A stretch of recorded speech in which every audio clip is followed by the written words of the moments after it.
Her voice cracked like thunder in the quiet, slicing through the zipper's hum as she finally let the words spill. "I've been in love with you since the day we met, Alex, and it terrifies me."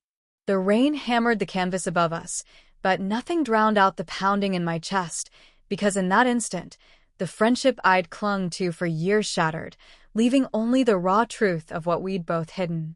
I stared into the lantern's glow, her face half-shadowed, beautiful and broken, and knew sleep would be impossible. Not from the storm, but from the storm she'd unleashed inside me. We'd driven out from Seattle that morning, chasing the kind of escape that only the Pacific Northwest's wild edges could offer. Jamie and I had been inseparable since college, two misfits who'd bonded over late-night study sessions in the dorms, trading dreams and secrets like they were currency. She was the artist, always sketching wildflowers in her notebook or painting sunsets that looked like they'd bleed right off the canvas. I was the planner, the one with a steady job at the architecture firm, mapping out hikes and routes with the precision of someone afraid to get lost. But that weekend, as we loaded up my beat-up Subaru with tent, cooler, and enough trail mix to survive a zombie apocalypse, something felt heavier in the air between us. Maybe it was the way her laugh lingered a beat too long when I teased her about packing her entire art supply kit, or how her hand brushed mine on the gearshift, sending a spark I pretended was static. We'd laughed it off, cranked up the indie playlist, and headed east toward the Cascade Mountains, where the forest swallowed secrets whole. The road twisted like a vein through the evergreens, sunlight dappling the windshield as we sang off-key to Fleetwood Mac. "Go Your Own Way" blasted from the speakers, and Jamie drummed her fingers on her thigh, her sundress fluttering in the breeze from the cracked window. She was 25 now, still carrying that effortless grace from our undergrad days at the University of Washington, freckles dusting her nose like stardust, auburn hair tied back in a loose ponytail that begged to be unraveled.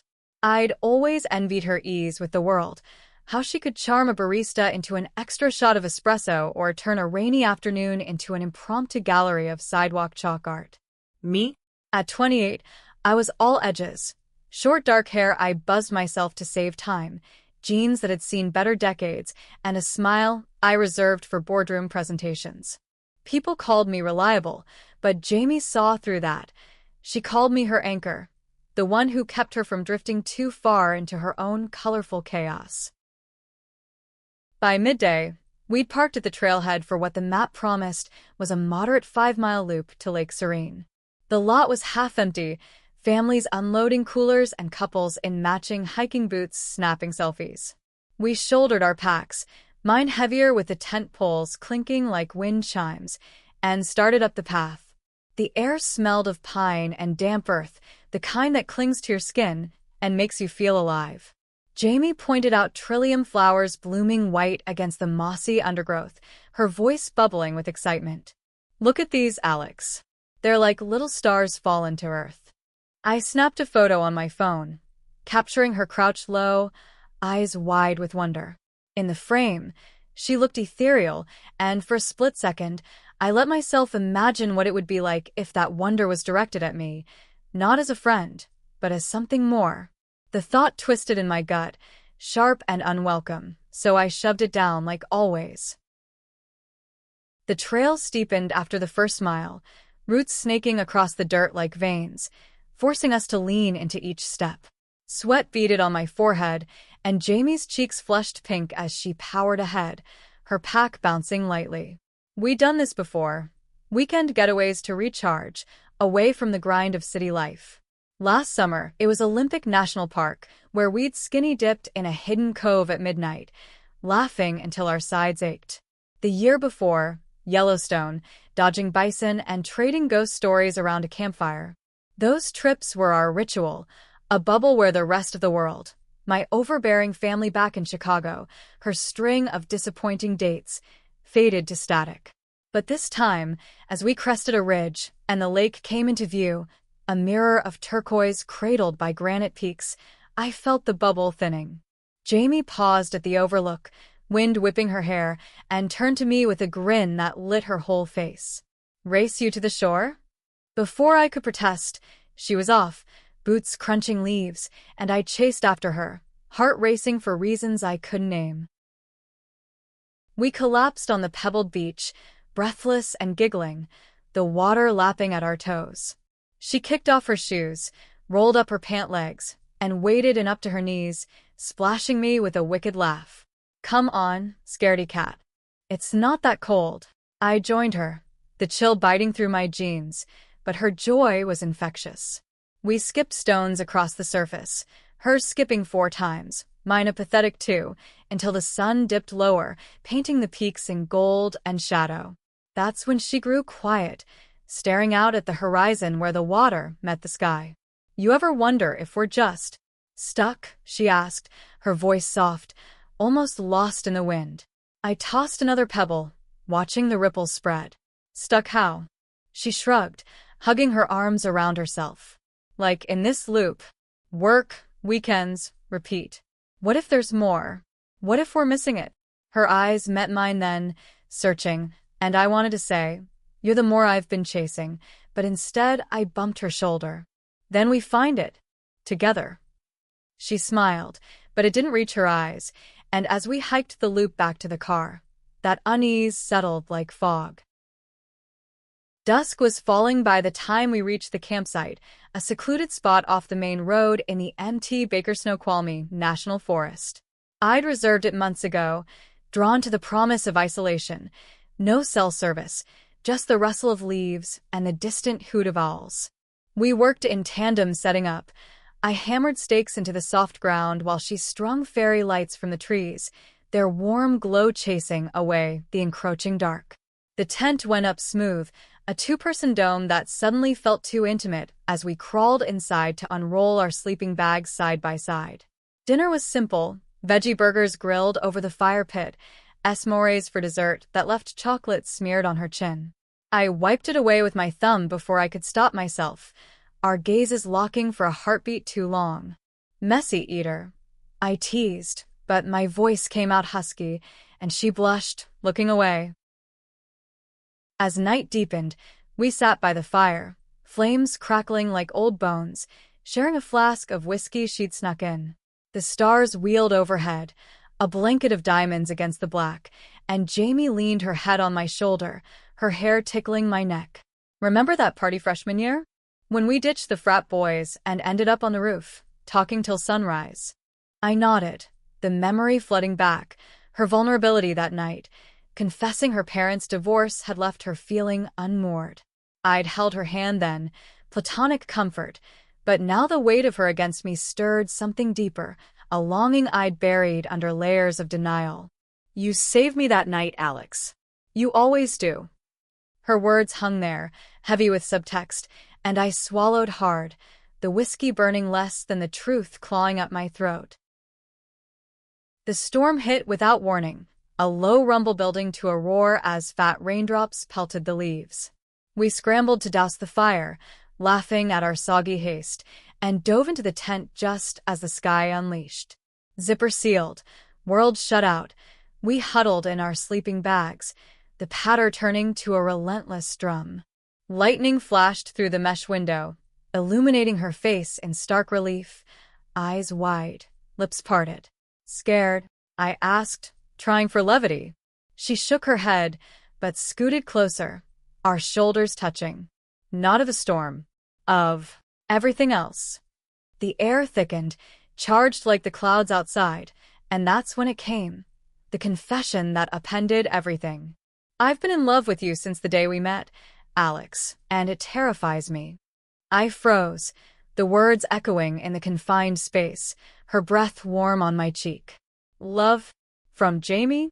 The girl who dated musicians and baristas, men who strummed guitars and whispered poetry, never once glancing my way like this. But there it was, raw and real, her hand finding mine in the dark, fingers intertwining like they'd always belonged. "What?" I whispered, my voice a ghost. She laughed, a broken sound. "Don't make me say it again.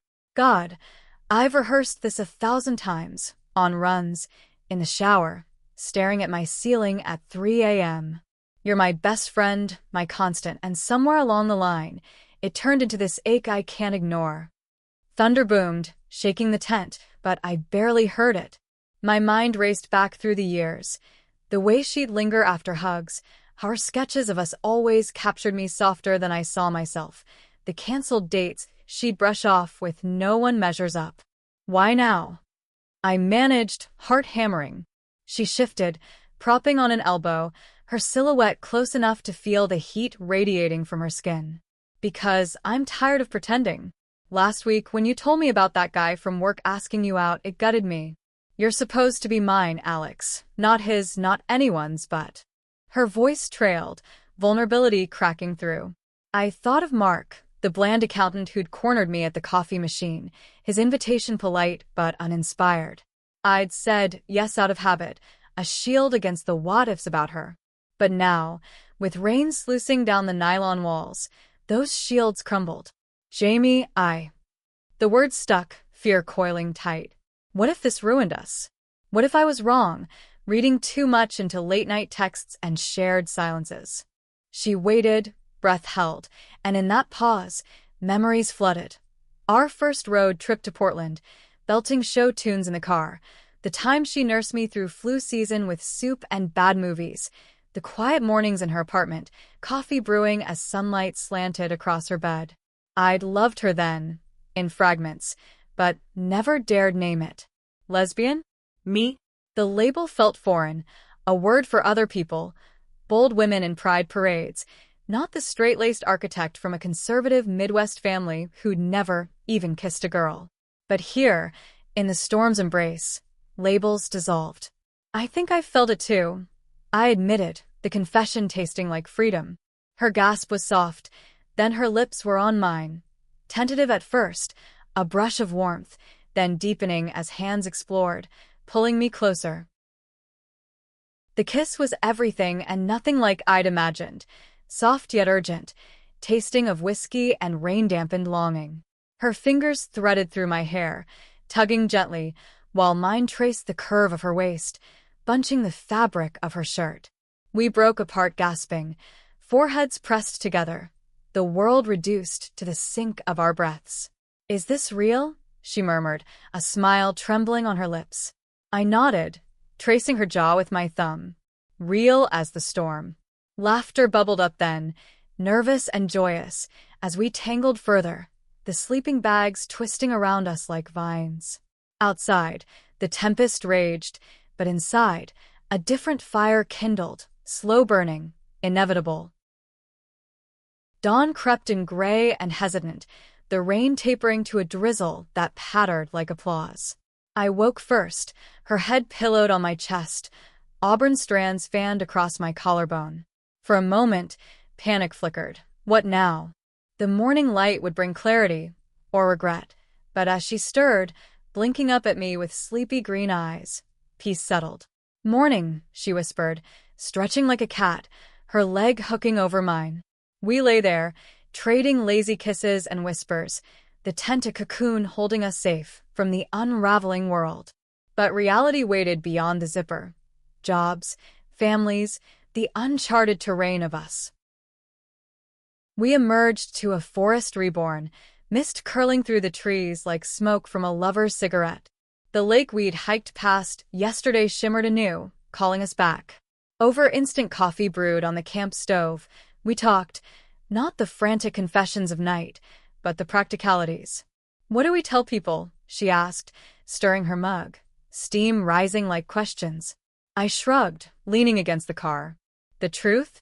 Or as much as they're ready for? My parents, with their church suppers and subtle digs about settling down, would choke on it. Hers, fractured but fierce, might rally with rainbow flags. But Jamie's hand in mine grounded me. We figured out, step by step like always. The drive home was quieter, but charged with possibility, her playlist shifting to softer tunes, our fingers laced over the console. We stopped at a roadside diner in Bellingham for pancakes stacked high with blueberries, syrup dripping sweet as her glances. There, over coffee refills, she sketched on a napkin. 2 figures by a tent, stars above, hearts intertwined. "Our story," she said, sliding it to me. I folded it carefully, tucking it into my wallet beside faded photos of us from years past. By evening, as Seattle's skyline loomed, the city lights blurring in the rearview, I realized the real adventure wasn't the trail or the storm. It was this, the leap into her orbit. Back in the apartment we shared, walls papered with her art, my blueprints pinned beside, I pulled her into the kitchen, spinning her in a clumsy dance to the radio's hum. Laughter echoed off the tiles, her head on my shoulder, and for the first time, home felt complete. That night, no tent divided us. We shared a bed, whispers turning to promises under the glow of street lamps filtering through the blinds.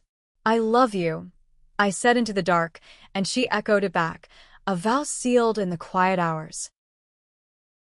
Weeks blurred into a rhythm both familiar and electric, mornings tangled in sheets, her coffee mug left on the counter with lipstick smudges, evenings where I'd come home to find her painting by the window, colors streaking her cheeks like war paint. We navigated the small things first, introducing girlfriend in casual text to friends, the word tasting foreign yet fitting. Reactions varied. Our college buddy group erupted in cheers over group chat emojis, toasting with virtual shots. My coworker raised an eyebrow but clapped me on the back with a gruff, "Good for you." Jamie's ex, that brooding guitarist who'd lingered too long, sent a terse, "Happy for you?" text she deleted without reply. But the bigger shadows loomed. My family visit loomed like a storm cloud. Thanksgiving in Chicago, where Dad's Bible quotes and Mom's pointed questions about that nice mark waited. Jamie sensed my tension, curling against me on the couch one rainy October night, her fingers tracing patterns on my arm. "Want me to come? Be your shield?" I hesitated, the old fear whispering too soon, too much, but her eyes held steady, and I nodded. "Yeah, I do." Flying her out felt like defiance, a declaration scrawled in ticket stubs. The airport reunion was chaos, hugs from aunts, turkey aromas wafting from the kitchen, but Jamie wove through it like sunlight, charming grandma with tales of Seattle's markets, helping Mom with the pie crust while slipping me winks. Dinner unfolded in fits. Dad's prayer dragged, invoking blessings on traditional unions, but Jamie squeezed my knee under the table, her warmth a lifeline. When the question came, "So, Alex, seeing anyone special?" from Cousin Lisa, all eyes turned. I swallowed, heart in my throat. "Actually, yeah. Jamie and we're together." Silence stretched, forks pausing midair, then Mom's gasp softened into a tentative smile. "Well, as long as you're happy, dear." Dad grumbled something about modern times, but didn't push, and later, in the den, he pulled me aside. "She seems good for you. Steady." It wasn't acceptance, not fully, but a crack in the door, sunlight piercing clouds. Jamie's family was warmer chaos. A potluck in her mom's cramped Tacoma bungalow, rainbow banners from last Pride still tacked up. Her sister bear-hugged us at the door, declaring, "Finally." I knew it. Laughter flowed with wine, stories of Jamie's childhood crushes on tomboys in old photos, and by dessert, her mom pulled me into a fierce embrace. "Take care of her heart. It's bigger than she lets on." Tears pricked my eyes. This was family, messy and embracing, a far cry from the rigid lines I'd known. Winter settled in, snow dusting the Olympics like powdered sugar, and we marked our first holiday as a couple with a cabin rental, echoing that fateful camping trip, but with cocoa and a king bed instead of a tent. Curled by the fireplace, flames dancing shadows on the walls, Jamie gifted me a canvas. Us by the lake, hands linked, the confession bubble hovering like a secret. "To the nights that change everything," she toasted with her mug. I kissed her then, deep and sure, tasting marshmallows and forever. Spring brought trials, though, Jamie's gallery show in Portland, where nerves frayed her to whispers, and I held her through the panic, reminding her of the girl who'd splashed in Serene's waters without fear. My promotion at the firm meant late nights drafting sustainable designs, but she'd wait up with takeout and foot rubs, her presence the true foundation. One evening, caught in traffic on I-5, a fender bender chaining us to a standstill. Frustration boiled over. This city's eating us alive. I snapped, gripping the wheel. She reached over, hand on my thigh. Then we redesign it. Together. Her words, simple as that, diffused the rage. We ended up detouring to Alki Beach, watching ferries slice the sound, feet in the sand as dusk fell. Summer circled back, our anniversary marked by a return to the Cascades, not the same site, but close, a meadow ringed by wildflowers where we pitched the tent anew. No storm this time, just stars sharp as diamonds, and as we zipped into the nylon haven, her confession echoed in memory. 1 year, she murmured, nuzzling my neck, and a lifetime to go. We made love slow and reverent, the night wrapping us in silk, her sighs mingling with the wind's hush. But life, that relentless architect, tested us further. Jamie's diagnosis came in autumn. Endometriosis, the doctor said, a thief stealing her ease with pain that twisted her into knots some nights. I'd wake to her muffled sobs, holding ice packs to her belly, whispering nonsense about star maps until she slept. Why me? She'd ask in the dim ER light, for dripping steady. I'd kiss her forehead. Because you're strong enough to fight it, and I'm here for every battle. Therapy, meds, a surgeon's knife. It carved us closer, her art turning visceral, paintings of fractured bodies blooming into resilience. Through it, our love deepened, roots delving past surface soil.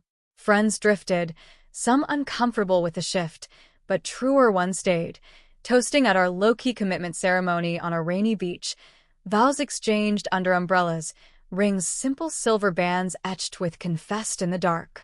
No fanfare, just us, the sea's roar, and promises etched in salt.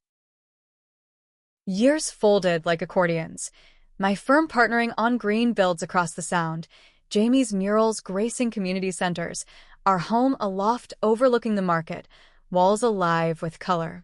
Children? We talked adoption, fostering dreams of little feet pattering on hardwood. Trials came, her flare-ups, my burnout, the world's ugliness in headlines, but each storm passed, leaving us weathered, stronger.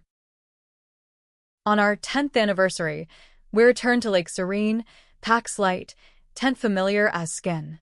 The water gleamed, unchanged, and as night fell, we shared whispers in the dark, not confessions, but gratitudes. You kept me awake that night, I said, her head on my chest. And every night since, in the best way.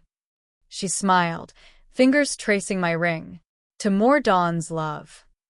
In the end, it wasn't the drama or the thrill that defined us, but the quiet humanism of choosing each other, day after drenching day.